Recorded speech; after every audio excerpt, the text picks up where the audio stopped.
Hello my friends, welcome to the channel and thank you for watching. Today we're gonna react to Rory Jennings' latest attacks on Chelsea ownership. If you don't know Rory, probably you've been living under a big rock. He's known in the world of football in general and in the world of Chelsea in particular. Very controversial guy. And that's where his success is coming from. So, I'm going to react to this video that talkSPORT made and where he's talking about Todd Boehly, and I'm going to give my opinion. Feel free to get in the comment section down below and give your opinion. Let's go. All right, let's focus on Chelsea for the last couple of minutes. Chelsea Supporters Trust have launched a scathing attack on Todd Boehly in an open letter to the Blues owner, claiming the American has turned the club into a laughingstock. The trust said the owners had communicated after their takeover that they would explore every commercial avenue possible in an attempt to bring Chelsea's income in line with the other major Premier League clubs, and that charging supporters more would be done as a last resort. It claimed this pledge had been broken by a number of price increases. You know about those price increases as well. Different tickets, increases in kits, replica kits, everything, programs, everything has gone up at Chelsea. So you can fully understand why these Chelsea Supporters Trusts have sort of launched, as it said there, a scathing attack on your owner. Yeah, and they're completely correct. Okay, so to begin with, I agree with the group of fans that wrote that letter to the ownership, because they promised not to increase the ticket and many other things, and they didn't keep their promises. All I can say about that is that Chelsea don't produce a lot of incomes at the moment. They are not in the Champions League. They have smaller stadiums, and they don't have a lot of income to keep up with the biggest clubs in England. And if we were coping with the situation before, because Abramovich didn't care, he wasn't there for profit or anything. He was there for pleasure, and he was doing some other businesses, and Chelsea were just kind of covering everything and making him even more popular. So there is a big difference between an owner that will come for prestige and an owner that will come to make profit in a long range. But for now, I think Chelsea new owners are trying to keep up with the cost of running business. They are not getting anything from increasing the ticket or anything. They are trying just to balance books because we don't have incomes. But I'm against that. I'm just giving you another side of the story so you see the big picture here.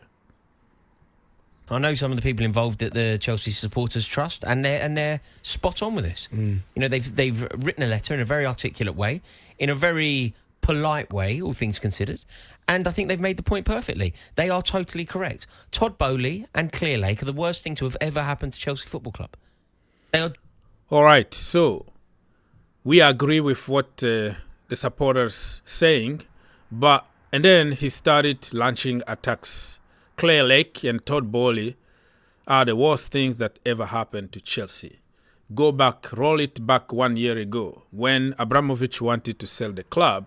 The same Rory is the guy who was very happy with the new owners.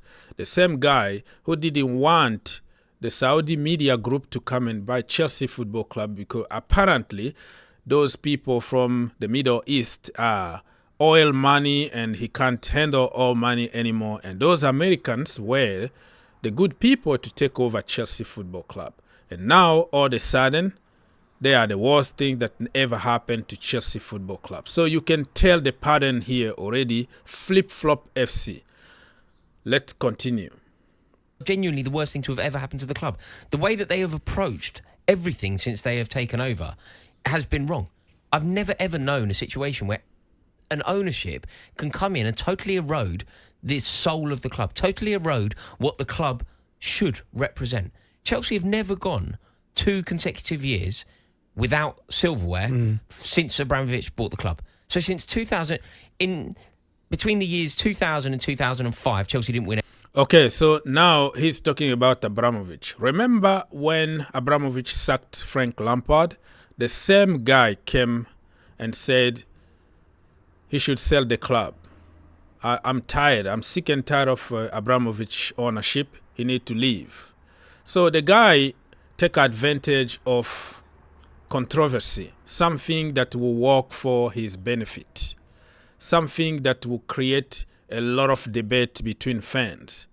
And sometimes he will go to the popular opinion because that is what is working in that particular moment.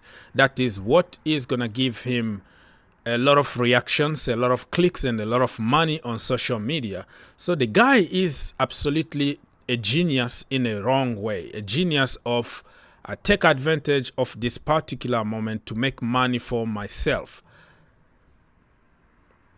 In any silverware. So 2000 we won the FA Cup, the last FA Cup at Wembley where we beat Aston Villa, Di Matteo's goal. 2005, Mourinho won the league. In the years in between, the Ranieri years, we got to an FA Cup an FA Cup final in Cardiff. We got beat by Arsenal. Ray Parlour, Freddie Ljungberg scored 2 brilliant goals. We didn't win any silverware, so 4 years without any silverware. Then 2005, we won a trophy. We won the Premier League and the League Cup. We have never since then, since 05, gone 2 years without silverware. So 05, we won silverware. So he's talking about silverware here. And some Chelsea fans need to understand the context behind everything. We want to win trophies. We are not the same Chelsea anymore. So the guy who wanted the Todd Boehly and Clear Lake Capital is complaining now about trophies. I kind of understand with the way Todd Boehly conducted operation at the beginning, which is getting rid of everybody that won the Champions League. Those leaders and winners, they are all bad and went for kindergarten project to try to build for the future. But just because we went through one season without winning silverware, it's not the end of the day, because Chelsea fans, we are used to chaos. We are used to winning, sacking, winning immediately. But just think about it. If Abramovich built any kind of project at Chelsea Football Club, we were going to win more than 20 trophies in 20 years. Look at Manchester City. They took their times. They were building slowly and surely, bringing the people that deserve to be the young players that can stay in the club for 8, 10 years. And look at them. Every single season now they are winning back to back to back to back. They don't have to worry anymore. But Chelsea, just because we are used to chaos, go buy a 30-year-old striker, go buy all the players, put them together, force them to win you a trophy right now, and then go back to crisis. So I don't really think that any Chelsea fan is going to understand that there is something called process, because that is not what we are used to. 06, when we eventually didn't, 11, 2012 we bounced back, we win it. We never have gone 2 consecutive years. This year, if Chelsea don't win the FA Cup, it will be 2 years. We didn't win anything last year. This year will be the second year that Chelsea haven't won any silverware. So also, let what that has to do with Todd Boehly. We got to a final, right? Pochettino messed up everything. In the final, we got beaten by a group of young kids. So you have to make the difference here. Yes, they are the one who chose Pochettino to begin with, but for some reason we get to a final and he bottled it at the end. Tell me, if Todd Boehly was on that pitch to miss those chances and lose against Liverpool. So talking nonsense just to create some controversy here, making some point that you can accept, but it's absolutely no sense what he's talking about here.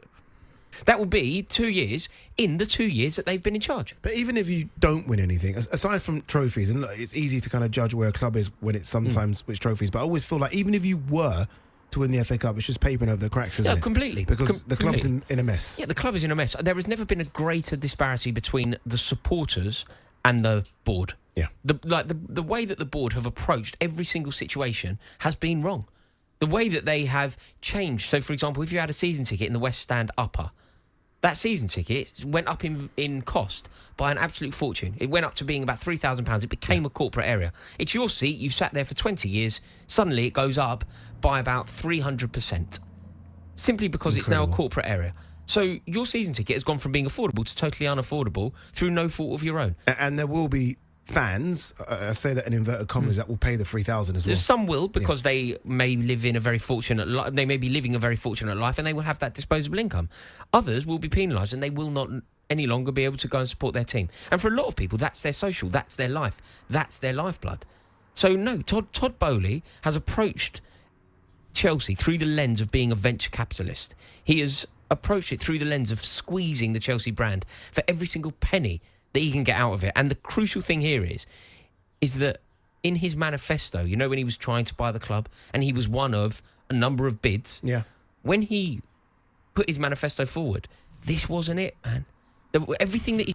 Okay, people, so if we watch the video until the end, it's going to be too long. So I will recommend you to go and watch on talkSPORT if you want to know all the details. He got a point about like the price rise and all that. But in the other way, if you look at the flip-flop FC here, it doesn't make any sense. If you compare the new investment that came to make money, create money and make money, they're not going to make even money now. And talking about everything is wrong, while they already spent $1 billion, you might not see the benefits of $1 billion now. But tomorrow, when those players starting producing on the pitch, you have a better manager. I don't know what he's going to talk. And I still remember that this guy is the guy who said, Thomas Tuchel out. He's the worst thing that ever happened to Chelsea.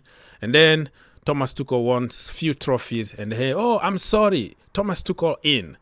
And then when Thomas Tuchel start like losing games, he goes again, oh, Thomas Tuchel out. He's the worst thing that can ever happen. So what I can say here is, don't listen to this flip-flop all the time, because sometimes in life you have to be a little bit patient. You can't live such a life. I think he's acting.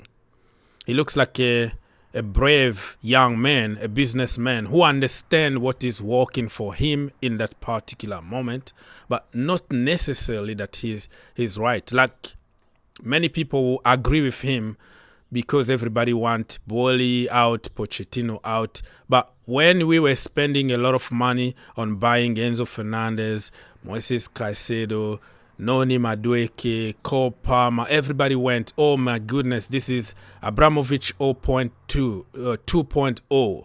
We got our Chelsea back, blah, blah, blah. But just because the result is not working the way you expected doesn't make the project wrong. I still believe in this project. I still believe that we have to make some changes, sack some managers, sack the sporting director or whatever. You learn by failing. And I'm telling you right now, next season, this project is going to start bearing fruit. You like it or not, it is going to happen.